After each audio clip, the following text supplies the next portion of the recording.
Hello students, myself Manju Bhavani. I welcome you in BA Part 2nd English Literature online class. In this class, we are discussing about the poem Rabbi Ben Ezra composed by Robert Browning. In our previous video, we discussed about many of stanzas of this poem, in which the Rabbi Ben Ezra want to say that old age is better than young age. यहाँ पर जो ban इज़रा हैं वो क्या define कर रहे हैं कि जो ओल्ड एज है वो क्या है, बेटर है, अच्छी है किससे, यंग एज से। हमने जो पिछले स्टैंडर्ड्स किए थे उसमें देखा था कि बैन इज़रा जो 12th सेंचुरी के एक स्कॉलर है, एक ज्यूइश स्कॉलर है, यहूदी हैं, जो एक वो हमें कंपैरिजन कर रहे हैं किसका, यंग एज का और ओल्ड एज का। जो लास्ट हमारी वीडियो थी उसमें हमने देखा था जो ओल्ड एज है वो क्या है, the age of peace and rest. Rest और पीस की एज है, मतलब कि हमें क्या करना है, जो यंग ओल्ड एज है उसके अंदर, उसमें जब हम ओल्ड हो जाते हैं तो हमें क्या है, रेस्ट करना है और एग्जामिन करना है जो हमने अपनी यंग एज में किया है। और इसमें बताया था कि ह्यूमन बीइंग को क्या है, जो गॉड के द्वारा कुछ पावर्स दी हुई हैं। जैसे कि हमने पोएम में रीड किया था कि ह्यूमन जो बीइंग है, मतलब मनुष्य है जैसे कि हम हैं, हमें क्या है, गॉड ने कुछ एक्स्ट्रा पावर्स दी हैं जो हमें सुपीरियर बनाती है अदर लोकाइंड क्रिएचर से, और हमें उनका यूज़ करना चाहिए। हमें सेटिस्फिकेशन नहीं रखना चाहिए, अपनी डिज़ायर्स हैं उनको बनाना चाहिए, मतलब बढ़ाना चाहिए, और उनको फुलफिल करने के लिए हमें हमेशा ही ट्राई करना चाहिए, हार्डवर्क करना चाहिए। उसके बाद बताया था कि जो यंग एज है, वो क्या है, एक कन्फ्यूज़न की एज है। यंग एज क्या है, कन्फ्यूज़न की एज है, उसमें पता नहीं है कि कौन सा रोज़ तो लेना चाहिए और कौन से लिली को छोड़ना चाहिए। तो मतलब यंग एज है उसमें कन्फ्यूजन्स होती हैं, लेकिन ये सारे जो कन्फ्यूजन्स है ये कब क्लियर हो जाते हैं, जब हम ओल्ड एज में पहुंच जाते हैं। ओल्ड एज में हमारे पास नॉलेज होता है और उस नॉलेज से हम किसी बात को ऐसे रख सकते हैं जैसे कि हम अपने हाथ को अपना कहें, मतलब कि हम जैसे अपना हाथ है, इसको मेरे को ये ज़रूरत तो नहीं है कि मैं आपको मतलब कि इसको प्रूव करूँ कि हाथ मेरा ही है। उसी तरीके से जब हमारे पास नॉलेज होता है इन अवर ओल्ड एज, तो हम क्या है, हमें कोई भी बात प्रूव करने के लिए कोई भी सॉलिड प्रूफ नहीं चाहिए होता, वो हम क्या है अपनी नॉलेज के थ्रू उसे प्रूव कर सकते हैं, उसे साबित कर सकते हैं। बात करते हैं हमारे इस स्टैंजा के बारे में, जो क्या है कि बता रहा है कि जो लोग हैं इन अवर यंग एज के जो लोग होते हैं उनके अलग अलग टेस्ट होते हैं। टेस्ट मतलब कि अलग अलग इंटरेस्ट होते हैं। जरूरी नहीं है कि जो चीज़ हमें अच्छी लगे वो सामने वाले को भी अच्छी लगे। हर किसी के अपने ही विचार होते हैं, अपनी थॉट्स होती है, अपनी ही थिंकिंग होती है, और हम अपनी जो थिंकिंग है वो किसी के ऊपर थोप नहीं सकते हैं। मतलब कि हमारे जो थॉट्स हैं या हमारे जो इंटरेस्ट हैं, जरूरी नहीं है कि वो अदर्स के भी इंटरेस्ट हो सकता है कि हमें गुलाब जामुन पसंद है लेकिन हमारे जो साथी हैं उनको गुलाब जामुन पसंद ना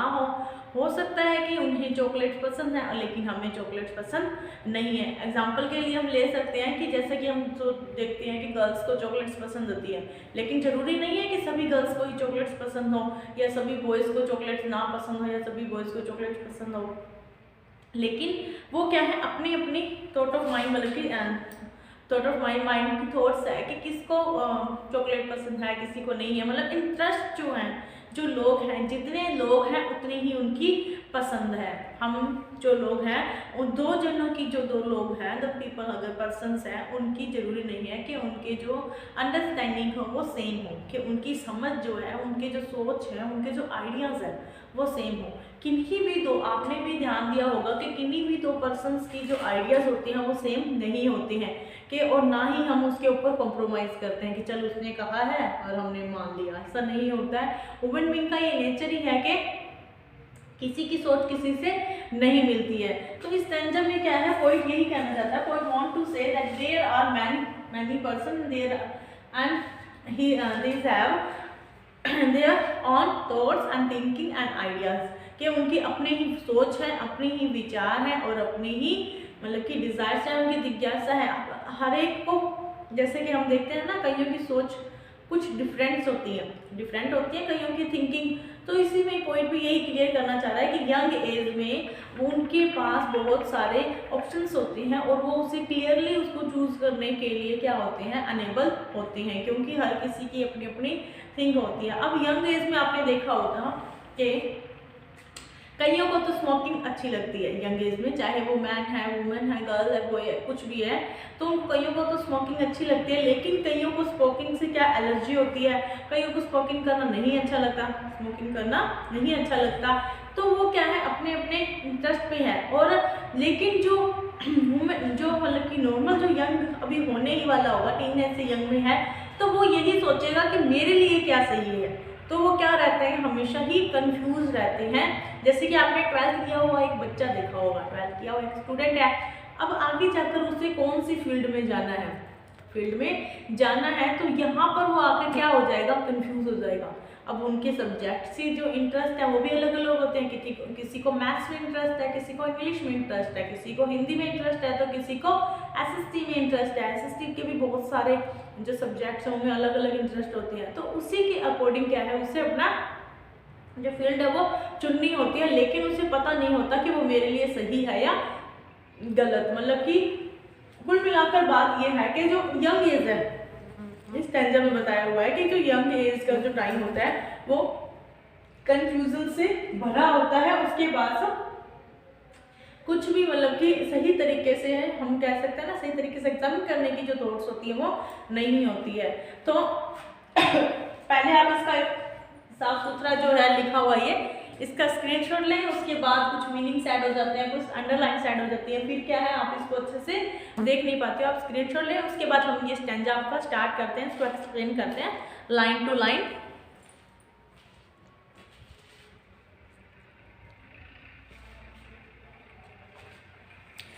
नाउ लेट्स स्टार्ट। ये लो, यहाँ पर नाउ से स्टार्ट हो रहा है हमारा स्टैंजा भी। Now who shell arbitrate, can men love what I hate, son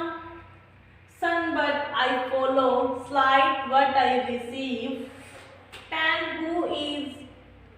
ears and eyes match me, we all surmise they this thing and I that, whom shall my soul believe। यहाँ पर जो poet है वो क्या कर रहे हैं कि नाउ का means in our young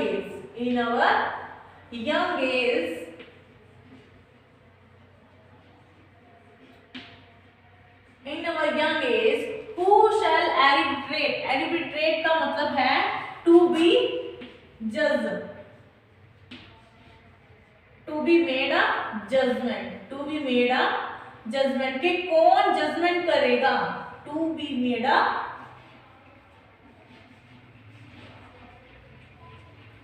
judgement के कौन निर्णय करेगा। जजमेंट का मीन्स ही क्या होता है, निर्णय, कि कौन निर्णय करेगा इन अवर यंग एज में जब हम पहुंच जाते हैं तो कौन एरिबिट्रेट करेगा, कौन जजमेंट करेगा। 10 men who what I hate, 10 men love, 10 men मतलब कि जो many people, या हम कह सकते हैं ना other people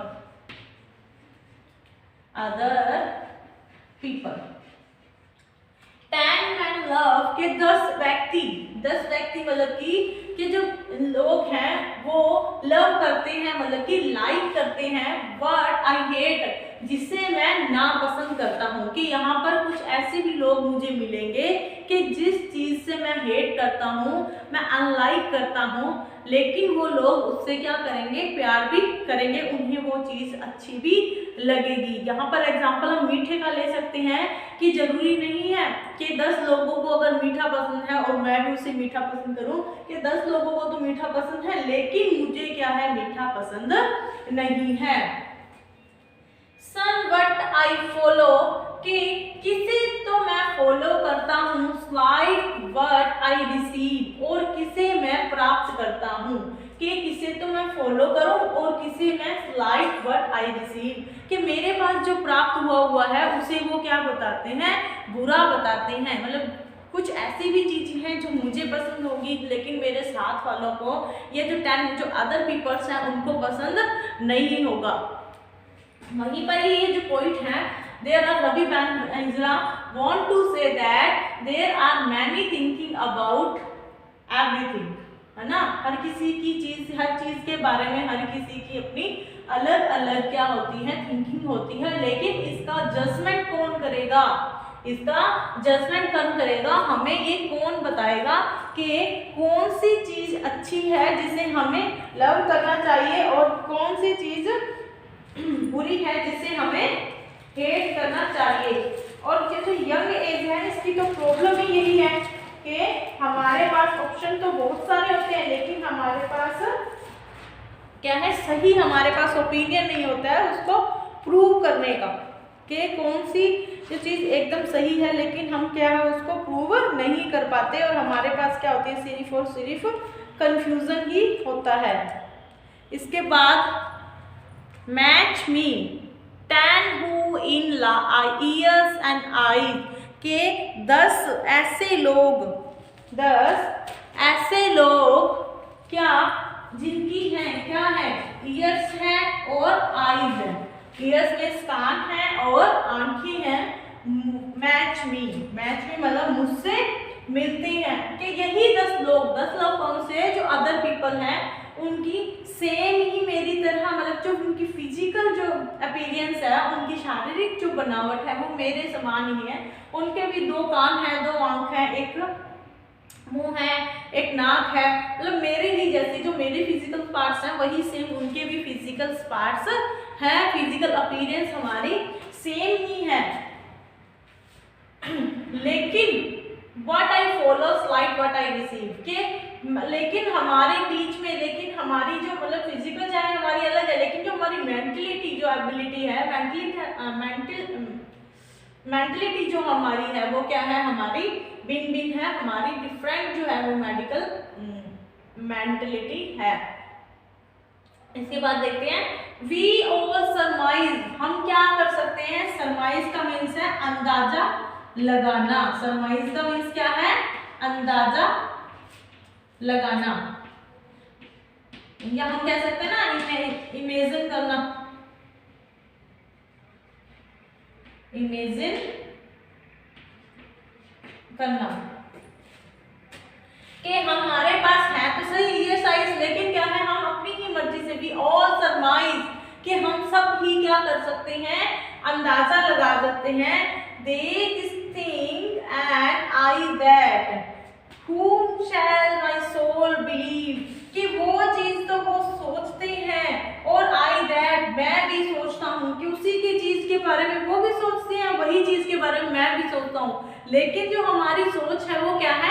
अलग है। वो अच्छा सोचेंगे, मैं बुरा भी सोच सकता हूँ, और मैं बुरा सोचता हूँ तो जरूरी नहीं है कि वो भी बुरा ही सोचे जो लोग हैं। तो यहाँ पर वो कह रहे हैं कि कंफ्यूजन से ही कंफ्यूजन है, किसके लिए, whom shall my soul believe, कि मेरी जो सोल है, मेरी जो आत्मा है उसे किस पर बिलीव करना चाहिए, उन 10 लोगों के ऊपर बिलीव करना चाहिए या मेरे खुद की पसंद के ऊपर बिलीव करना चाहिए। ये हमारे जो यंग एज होती है उसकी सबसे बड़ी प्रॉब्लम है कि हमें पता है कि सबके पास वही आंख नाक, मतलब जो उसकी फिजिकल अपीयरेंस है, उसकी शारीरिक जो बनावट है वो सबकी सेम है, लेकिन सबकी थिंकिंग जो है वो अलग अलग है, और हमें यही कंफ्यूजन रहता है कि हमें किस पर भरोसा करना चाहिए। कि यहाँ पर क्लियरली हम देख सकते हैं, यहाँ पर शो हो रहा है कि वट टू बी और नॉट टू बी, कि हमें क्या करना चाहिए और क्या नहीं करना चाहिए। अब देखते हैं हमारा नेक्स्ट स्टैंजा जो है उसमें पोइट जो बैन इजरा है वो क्या कहते हैं। अगला स्टैंजा पे चलते हैं। जो अगला स्टैंजा है उसमें क्या है, जो पोइट है मतलब कि बैन इजरा है वो देख रहे हैं कि जो दिखावटी जो पन है, मतलब कि जो चीज़ बड़ी दिखाई दे रही है हम सिर्फ उसी का ही प्राइस देते हैं, और उसके अलावा उसके पीछे का जो हार्डवर्क है वो हमें दिखाई नहीं देता है। जो लो काइंड के जो लोग हैं उनके ऊपर हम ध्यान नहीं देते हैं। जैसे कि कोई मकान बना है तो हम उसके नींव का जो पत्थर, जो मेन पत्थर है, हम उसको ना देखकर उसकी जो ऊपरी दिखावट होती है उसी को ही क्या दे देते हैं, हम प्रेज दे देते हैं, प्रशंसा कर देते हैं उसकी। लेकिन जो मेन जो ईंट है वो तो क्या है, उसकी नींव है, और नींव के ध्यान किसी का भी नहीं जाता है। हम सिर्फ क्या है, दिखावे को ही मतलब कि क्या करते हैं, उसको इम्पोर्टेंस देते हैं कि कोई व्यक्ति हमारे पास बहुत ही ज़्यादा दिखावा कर रहा होता है तो नॉर्मल सी बात है कि हम उसी को ही क्या है इम्पोर्टेंस देंगे। और एक ही व्यक्ति उसी टाइम हमारे पास कोई ऐसा व्यक्ति आ जाता है तो थोड़ा सा पुअर दिख रहा है, मतलब गरीब दिख रहा है, या थोड़ा अलग दिख रहा है, नॉर्मल दिख रहा है, तो हम उसको इतनी इम्पोर्टेंस नहीं देते हैं। तो यहाँ पर बैन इजरा है वो यही क्लियर करना चाहते हैं। तो देखते हैं हमारा स्टैंजा आगे का। Now on the burglar mass cold work must intense pass, things done that took the eyes and had the prize, took the eye and had the prize, over which from level stand the low word laid its hand, found stationary to its mind could value it a price। अब यहाँ पर जो ban इजरा है वो क्या कह रहे हैं, नाउ ऑन द वर्गुलर मास, कि अब क्या होता है इन अवर यूथ में, यंग एज में हमारे पास क्या है, वर्गुलर मास के जो अच्छा मास का मीन्स हम यहाँ पर कम्युनिकेशन से भी ले सकते हैं कि जो हमारा अच्छा कम्युनिकेशन होगा, मास से हम कैसे, तो भौतिक सुविधाएं, जो भौतिक सुविधाएं हैं वो हमारे पास अगर अच्छी हैं इस एज में, तो कोल्ड वर्क, तो इसे क्या माना जाता है, हमारा काम माना जाता है कि हमारे ही काम के कारण हमने क्या है इतना अच्छी चीजें हमने जो है अचीव की है। मत सेंटेंस पास, सेंटेंस पास के वही क्या हो जाता है, सेंटेंस का जो हमारा जजमेंट है वो उसको पास मान लेता है कि जो चीज हमें दिखने में अच्छी दिखाई देती है उसका वर्गुलर मास मतलब कि जो भौतिक जो उसकी संरचना है वो अच्छी होती है, तो हम क्या है उसका जो जजमेंट है उसको पास कर देते हैं। थिंग्स डन, चीजें हो जाती हैं, दैट टुक द आई, जो चीजें दिखाई देती हैं उन्हीं के ऊपर आंख पड़ती है, मतलब टुक द आई आंख पड़ती है, दिखाई देती हैं, एंड हैड द प्राइस, के वही क्या है हमारे लिए मूल्यवान हो जाती है, उन्हीं का ही जो मूल्य है वो आंका जाता है। यहाँ पर पॉइंट कह रहे हैं कि जो चीजें दिखावटी में अच्छी होती हैं, जो चीजें दिखने में अच्छी होती हैं, हम उन्हीं को ही निहारते हैं, टुक द आई निहारते हैं, और हैड द प्राइस, और उन्हीं को ही हम क्या है मूल्य उनका अर्जित करते हैं, मतलब कि उसे क्या है हम उसी का ही प्राइस हम देते हैं, मतलब जो भी चीज दिखती है वही बिकती है वाला सेंटेंस यहाँ पर बिल्कुल फिक्स बैठ रहा है कि बैन इजरा कह रहे हैं कि ऐसी चीजें जो हमें दिखने में मतलब बड़ी दिखती हैं, दिखावटी, उनकी अपीयरेंस अच्छी है, उनका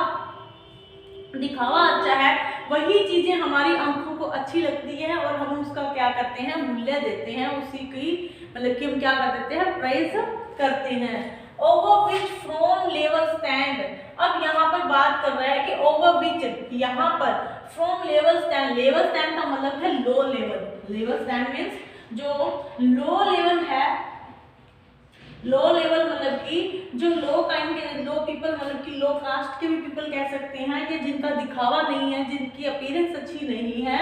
the lo word led its hand, और उनकी जो हाथ हैं, उनके जो हाथ हैं वो उन चीजों के ऊपर पड़े हुए होते हैं। तो अगर आप देखते हैं कि हम किसी कंपनी की या बोलते हैं ना ब्रांडेड चीजें लेके आते हैं, उन ब्रांडेड चीजों को बनाने के पीछे भी क्या होता है, इन्हीं लो जो लेवल के जो लोग होते हैं उन्हीं का ही होता है, लेकिन हम क्या है उसके टैग को इम्पोर्टेंस देते हैं। अगर आप उमा की अगर टी शर्ट्स भी ले रहे हो, शूज ले रहे हो, तो हम ये नहीं देखेंगे कि उनको बनाने वाला कौन है या उस पर मेहनत किसकी लगती है, हम सिर्फ क्या देखेंगे उसके ऊपर लगा हुआ टैग देखेंगे कि ये तो क्या है ब्रांडेड है तो ये अच्छा है। तो यही वहाँ पर बात हो रही है कि जो चीज दिखती है वही क्या है उसी का ही हमें क्या होता है बिकती है, मतलब जो चीज दिखती है वही चीज बिकती है। Took the eyes and had the price, कि जिस पर आंख पड़ेगी उसी का ही प्राइस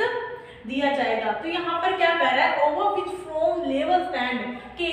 उन्हें क्या है इस लेवल स्टैंड, इस लो लेवल से भी क्या है वो स्टार्ट करते हैं, जो लोग होते हैं वो लो लेवल से भी स्टार्ट करते हैं। The lo word led its hand, और वो भी अपने हाथ हैं जो उनके मतलब उनका जो वर्क में क्या होती है उनकी इंपॉर्टेंस होती है, उनका भी रोल होता है। Found stationary straight way to its mind, और हमें क्या है इट्स माइंड उनके माइंड के थ्रू ही चलना चाहिए कि हमें उनका भी क्या करना चाहिए, प्राइस देना चाहिए। कुछ वैल्यू इन ए प्राइस, क्या हमने उसे वैल्यू दिया था, क्या हमने उनका महत्व समझा था। कि देखते हैं यहाँ पर हम ये भी देख सकते हैं कि बेनिसरा वो क्या कह रहे हैं कि यंग एज में क्या होता है, जो चीज़ हमें अच्छी दिखती है हम उसी के प्रति क्या हो जाते हैं, अट्रैक्ट हो जाती हैं, लेकिन उसके जो रियल वैल्यू है वो हमें पता नहीं होती। उसके पीछे जो लो लेवल के जो लोग होते हैं उनकी मेहनत हमें दिखाई नहीं देती। हमें तो क्या है उसका जो रिजल्ट है उसके ऊपर लगा हुआ जो टैग है वही हमें दिखाई देता है। तो यहाँ पर हम यही कह सकते हैं कि कच्ची उम्र, जैसे हम बूढ़े लोग होते हैं वो कहते हैं ना जो यंग एज है वो कच्ची उम्र होती है। तो यहाँ पर यही है कि यंग जो पर्सन है उनके पास जजमेंट करने के लिए जो एक्सपीरियंस होता है वो नहीं चाहिए, वो जो एक्सपीरियंस चाहिए होता है वो नहीं होता है, लेकिन जो ओल्ड एज में पहुंचने पर वो एक्सपीरियंस उनको हो जाता है। जो ओल्ड एज में क्या होता है आपने भी देखा होगा कि जो लोग हैं वो क्वालिटी को देखते हैं ना कि टैग को, लेकिन यंग एज में क्या होता है हम क्वालिटी को ना देखकर सिर्फ टैग को देखते हैं, उसके ऊपर लगा हुआ मार्का देखते हैं। तो यहाँ पर पॉइंट यही क्लियर करना चाह रहे हैं कि यंग एज में जो कन्फ्यूजन्स है उसको हम कैसे दूर कर सकते हैं, और कौन सी चीज़ हमारे लिए अच्छी है कौन सी बुरी है इसका हम जजमेंट अच्छे से नहीं कर सकते हैं क्योंकि हमारे पास एक्सपीरियंस नहीं होता है। तो आज की क्लास में बस इतना ही। नेक्स्ट क्लास में हम इसके जो नेक्स्ट स्टैंजा है उसको डिस्कस करेंगे। तब तक आप इसको अपनी नोटबुक में लिखें और अच्छी राइटिंग में अच्छे अपने नोट्स बनाते रहें ताकि आपको एग्ज़ाम टाइम में हेल्प मिल सके। मिलते हैं अपनी नेक्स्ट वीडियो में। तब तक के लिए आप घर पर रहिए, सुरक्षित रहिए और पढ़ते रहिए। Thank you.